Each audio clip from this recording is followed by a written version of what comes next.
July 31 retire ആയത്. ആർമിയിൽ നിന്നുകൊണ്ട് തന്നെ ഞാൻ ഈ ബിസിനസ്സിനെ കേട്ടു.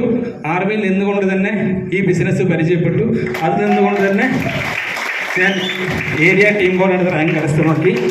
കഴിഞ്ഞ 2 മാസം മുന്നേ ഒരു പെർഫോമൻസ് ബോണസ് കരസ്ഥമാക്കാൻ പറ്റിയിട്ടുണ്ട്. അതിൻ്റെ കൂടെ എൻ്റെ ടീമിലുള്ള ഒരു തായ്ലൻഡ് അച്ചീവർ കൂടെ ഇന്നിവിടെ ഉണ്ട്. വളരെ നന്ദി. എനിക്ക് ഇനി ഒരു 6 വർഷം ആർമിയിൽ സർവീസ് ചെയ്യായിരുന്നു. അതിനുള്ള എല്ലാ എലിജിബിലിറ്റി എനിക്ക് ഉണ്ടായിരുന്നു. പ്രൊമോഷൻ എടുക്കാൻ പറ്റുമായിരുന്നു. പക്ഷേ ഈ ഒരു ബിസിനസിന്റെ വളർച്ച കണ്ടുകൊണ്ടാണ് 6 വർഷം മുന്നേ ആർമി വിട്ടിറങ്ങിയേക്കുന്നത്. അതിന്റെ കാരണം വെച്ചാൽ 6 വർഷം കഴിഞ്ഞാൽ ആർമിയിൽ നിന്നാൽ എന്താവുമെന്ന് ഞാൻ 6 വർഷം ചെയ്യേണ്ട ആവശ്യമില്ല. 30 വർഷം സർവീസ് ചെയ്ത പല ആൾക്കാരെയും നാട്ടിൽ ഒത്തിരി ഞാൻ കണ്ടിട്ടുണ്ട്. അതേ അവസ്ഥയിൽ ഞാൻ എത്തും. അത് മാറ്റാൻ വേണ്ടിയാണ് 24 വർഷം കഴിഞ്ഞപ്പോൾ ഞാൻ ഇറങ്ങിയത്. എനിക്കറിയാം അടുത്ത